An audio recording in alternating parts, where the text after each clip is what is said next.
Hello, ladies and gentlemen. Today we're going to take a look at putting this all together. So all of the transformations, all of the things we've been talking about, seeing all of that shifting happening at one time in one equation, okay?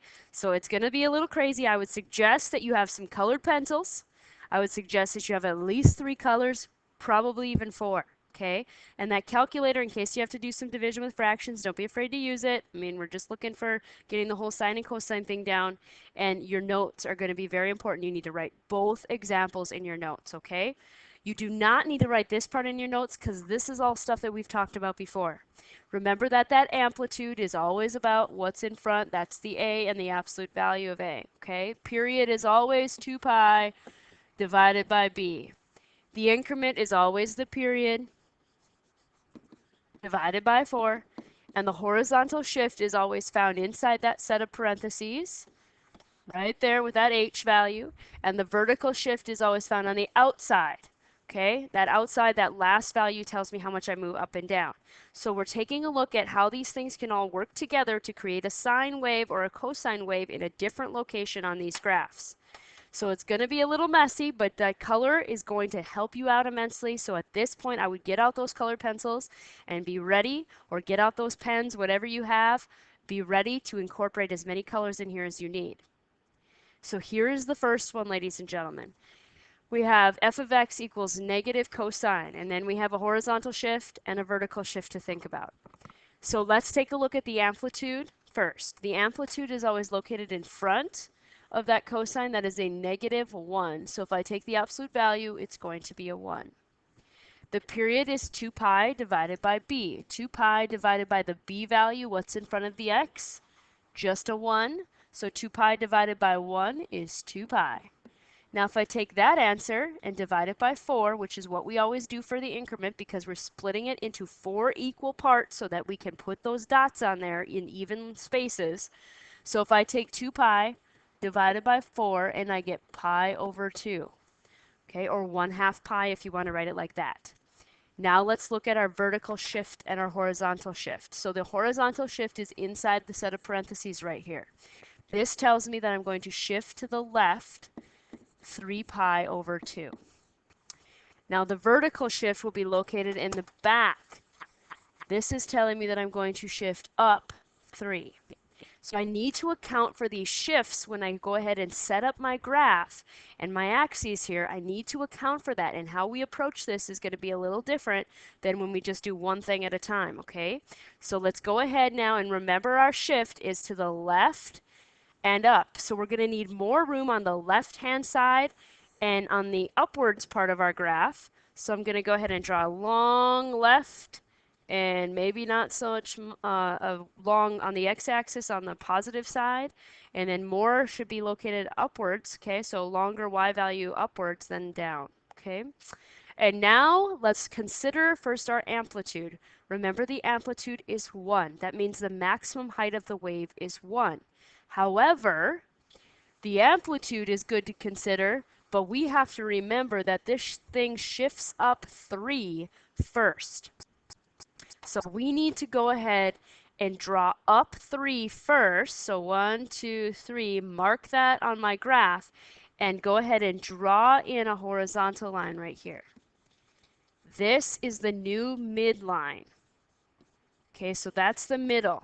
That's at 3. I'm going to label that with a 3 right there. Labeling is very important. It's not okay just to leave them with little tick marks there. You need to make sure that it's labeled. Now from that spot, that vertical shift, yes, the wave is going to have a height of 1 above it and 1 below it. So I'm going to go ahead and make a 4 here. And this is the maximum top value here. So I'm going to label that with a 4. And then 1 unit underneath 3 would be 2. So we'll label that as well. Okay, so the whole wave is occurring between those 2 red lines, with the green line being the middle of the wave. Now that we've set up what's happening there on the y-axis, now let's think about the x. We're going to go ahead and number what's going on there with increments of pi over 2. So 1 pi over 2, 2 pi over 2, 3 pi over 2, and so on. 4 pi over 2. And the same thing on the negative side, negative pi over 2, negative 2 pi over 2, negative 3 pi over 2, negative 4 pi over 2. And remember now our shift is going to be to the left. We're going to shift this thing to the left 3 pi over 2, which means he's going to be located right here. So this is like basically the new y-axis, if you will. So what used to happen over there on that black line is now going to happen on this blue line. So this is where we're going to place our first dots when we actually go ahead and graph. Now, since we shifted over 3 spots, we need to also remember that we're shifting, we're going to need more values actually because we shifted to the left. So I'm going to go ahead and fill in some more values. Negative 4 pi over 2, negative 5 pi over 2, negative 6 pi over 2, negative 7 pi over 2. We have 4 spots on either side of that blue line, at least, to graph. And then remember, this one's a 0, even though we never really fill that out. We need to remember that. Okay, so now we have this all laid out. We have our vertical shift accounted for. We have our horizontal shift accounted for. We have our axes all numbered perfectly. It is time to graph. I think I'll go ahead and graph mine in black, actually, because it's kind of away from my x-axis there. So maybe you can see that. And then let's consider that we're graphing the cosine. So cosine usually starts way up high. But instead, this one is a negative cosine, so it starts way down on the bottom. Now, when you put your first dot, remember, you have to stay in between the red line and the red line, okay? And the green line is the middle. You have to stay between the 2 red lines, but you have to put your first dot on that blue shifted line. So we need to go ahead and put our first dot low rather than high because it's a negative cosine. So we're going to put it at the very bottom on this blue line. And now I need to go up, but I need to hit the midline next, okay? Because I'm at the bottom, then I go to the middle. So underneath my next value here, I'm going to hit the middle. And then over my next value, I'm going to hit the top. And then over my next value, which is 0, I'm going to hit the middle. And then my last value here, I'm going to hit the bottom again. So notice what happens, okay? So we bottomed out, hit the middle, then top, middle, bottom again. Oops, almost missed that dot. I did miss that dot. There we go. Okay, so that's one part of our wave. Let's continue on the other side. So we're on the bottom. We got to go up over the next mark, top out over the next one, come back down to the middle on the next one, and then to the bottom on the last one. Wait, sometimes it's easy to forget to hit that middle, okay? So that's going to be the tricky part. So there's our cosine wave. So what's the domain and range again? The domain is all real numbers because our x values could be anything and they're going on and on forever. Our range, what's happening with the y's? Well, look at what 2 numbers this graph is in between. Looks like the whole wave is happening in between 4 and 2. So y is less than or equal to 4, greater than or equal to 2. Okay, so there's our first example. Yes, it's a little chaotic, but you know what? That color helps. Okay, I'm not just saying that. Color will help. So here's number 2, and the last one we're going to do. Let's take a look first at that amplitude. The amplitude is 3 because the 3 is located in front of the sine. Period is 2 pi divided by the b value, which is pi over 2. Okay, we'll simplify that. So 2 divided by 1/2 is really 4. Pi's simplify. So there we go. That is an answer for a period of 4. The increment, if I take that number and divide it by 4, 4 divided by 4 is 1, so I'm counting by ones. The horizontal shift, inside the set of parentheses, this is telling me I'm moving to the right 2. And the vertical shift on the end is telling me I'm moving up 1. Okay, so now that we've pulled all the information, let's go ahead and start thinking about how we would set up our graph. We have to shift to the right and up. So the right side needs to be a little longer. And again, we want more up as well. So adjust your graph a little bit. There we go. So I have a little bit longer on the right and a little bit more going up. And now let's think about that amplitude and that shift, okay? So the whole wave is shifted up 1. That means the midline, the middle, is now up at 1. So I'm going to label 1. And I'm going to dash that across. This is the midline. and it's at 1. Now from there, the wave has an amplitude of 3.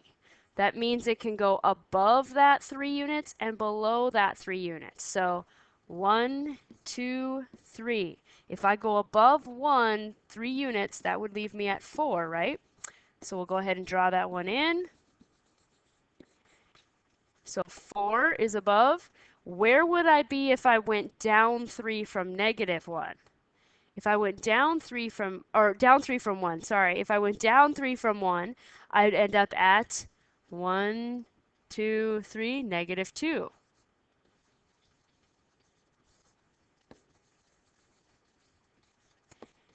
So my whole wave is occurring between 4 and -2 now. So the blue lines here are showing that that whole wave is occurring between them, and the red is the middle. Now, it's going to be weird because this x-axis is just going to be where we number. We're not actually going to hit anything here when we draw these in. How are we going to number our x-axis now? Well, let's number it by ones because that's the increment. 1, 2, 3, 4. 1, 2, 3, 4. And these are negative, okay? And now let's account for our shift. Our shift says that we're going to do a horizontal shift of right 2. So right 2, this is my new y-axis here. And since I moved over 2 spots, I need to add 2 spots here to adjust. There we go. So I have 4 little dashes after that middle. There we go. Our whole axis system is set up now. Now we can actually sketch the wave. How are we going to sketch this wave? Very carefully, okay? This is a sine wave. Sines always start in the middle. Okay, they start at that zeroing out spot. But remember, this is not going to be on the x-axis this time because we've shifted. So we're going to start in the middle on the green line on the midline. Okay, sine starts in the middle there. And then sine usually goes up unless it's a negative. So, and this is not, so we're going to go ahead and go up for the next one over my 3. Then it's going to come back down and hit the middle for 4. Then it bottoms out under 5 and then comes back up to the middle for 6. Notice how all the dots are on like my colored lines and nothing's on my x-axis this time. Okay, that's normal because we have the shift. So now if I kept going on the other side, I'd bottom out. Okay, and then I'd have to come back up and hit the middle. Remember, 0 counts, even though we don't have him labeled, he counts. And then up, and then back down for zeroing out. Okay, there we go. 1, 2, 3, 4, 5. Love it. Okay, we're leveling off at the same spot that we started. So if I start in the middle, my last dot will be in the middle. Okay, there we go. Beautiful sine wave. Domain again, all reals. Range, we're talking about making sure that my y values are in sync here. So y is less than or equal to 4, but greater than or equal to -2. So y is in between 4 and -2 here, including 4 and -2. So this is what we're going to be doing. We're going to be shifting all of these together. And like I said before, the color pencil will be your friend, okay? It will help keep you organized and help you to see what you need to see. Thank you again for taking good notes.